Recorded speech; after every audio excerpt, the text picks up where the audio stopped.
This is Jeff with Shout Out Minnesota, and we are here with Ken from 12 Foot Ninja. How you doing? Ken. Welcome back to Minnesota. Thanks for having me back. A little bit cooler here than where you're from. So yeah, although we're going into winter in Melbourne, Australia at the moment. Right. So yeah, we're starting to get a bit brisk at home. But yeah, it's really cold here, man. Really, really cold. Well, it was a real treat tonight to have you here, and great show tonight. Thanks so much. So let's talk a little bit about 12 Foot Ninja and how you guys got together. And Sure. Well, we got together in 2007, and yeah, we started out as a four-piece. We had a different bass player when we started, and then he left, and we found Damon. And yeah, we started playing shows. We actually rehearsed for about a year before we played a show, and wrote and recorded our first EP, New Dawn. Then did some shows, did the rounds, did a couple of tours with some great Australian bands, and then yeah, basically just slowly worked our way up, and yeah, found Rowan online. He posted a video on YouTube. He did a cover of one of our songs, Manufacture of Consent, and he did all of the parts on guitar. And so I think there were like at one particular time like 8 different parts going at once, and I got a phone call from Stevic, our guitarist, and he said, "You got to check this out, have a listen." So I checked it out and it blew my mind. And anyway, he called back and said, "What do you think?" I said, "It's incredible." And anyway, he decided we had to get in before anyone else did. So Rowan was then invited into the fold. He did a tour with us with Dead Letter Circus, another great Australian band, and Fair to Midland from Texas. And then after that, we thought, yeah, he should be in the band, so we became a 5-piece, and the rest, as they say, is history. now you guys got quite the following in Australia. We do. And now you're over here in the States and you're growing. You're getting a lot of play on the airwaves and stuff. Yes. Octane especially.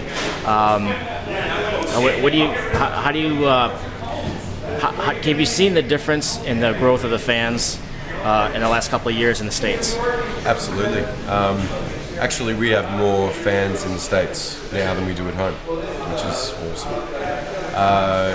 But yeah, I mean, we did a tour at the end of last year with Periphery, and fortunately for us, they kind of took us under their wing and championed us, and yeah, basically put it out to their fans and said they loved us, and their fans started checking us out. So when we did the tour with them, we were only expecting to be playing to about 20 people per show, and we'd come out and there'd be stacks of people ready to go. They'd heard our music, they were singing, almost every word. It really blew our minds, and we also had the support of Jose Mangan from SiriusXM as well, which was so beneficial. And he just kept throttling us on Octane and Liquid Metal, even to the dismay of some of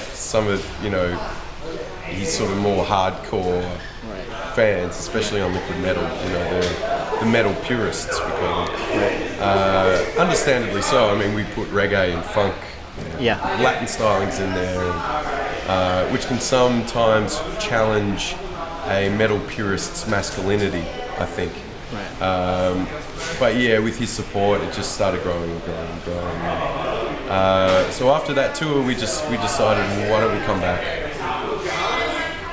and keep doing it?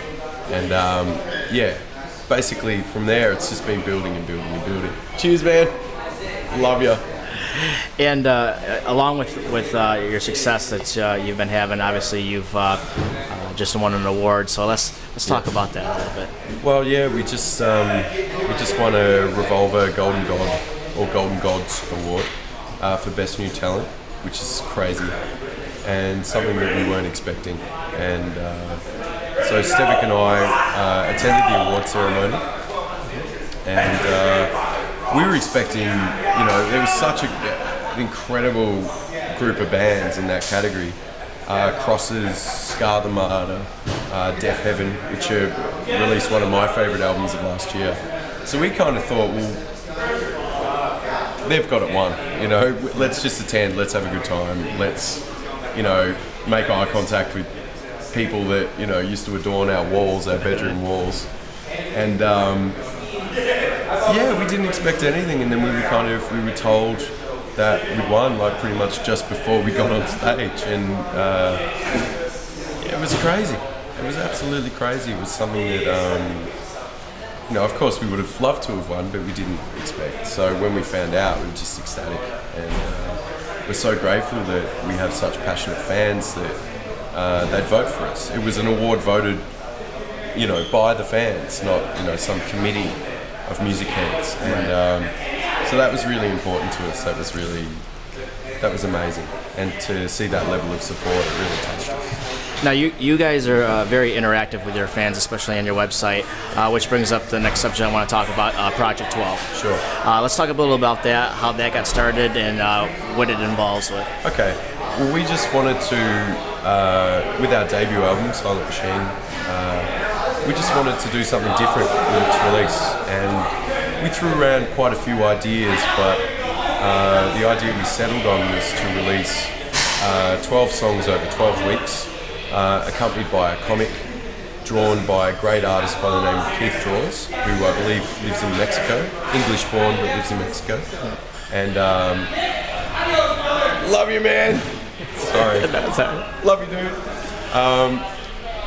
And yeah, he was on board. He loved the music, loved the lyrics especially. So he just drew upon the lyrics and created, you know, stories based on them, which was amazing. And yeah, it kind of worked for us. It built up this anticipation for the full release, and they called it on Facebook. They called it Ninja Friday, you know, and it was great. I think it was a really successful campaign.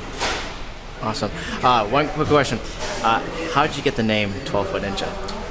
12 Foot Ninja was based on a game of Would You Rather. I think the story goes that Stevic and a mate of his were driving one day, and the Would You Rather was, would you rather be the only person in like 16 or 1700s with a machine gun, or a 12 Foot Ninja? And Stevic asked, well, if I was a 12 Foot Ninja, would I have the same agility as a 6 Foot Ninja? And his friend said, yeah. And he said, well, I'd be the 12 Foot Ninja, and it just clicked.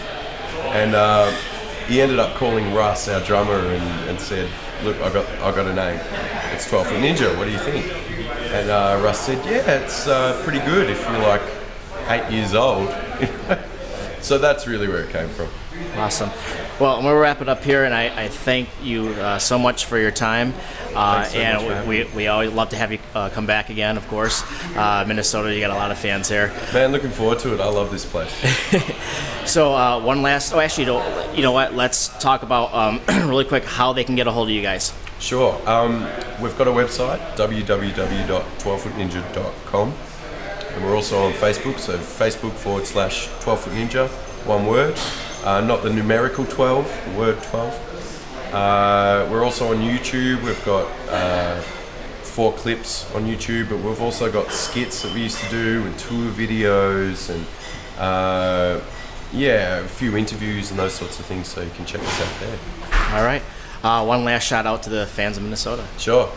Thank you so much for your support, Minnesota, and hopefully we'll be back very, very soon. Thank you.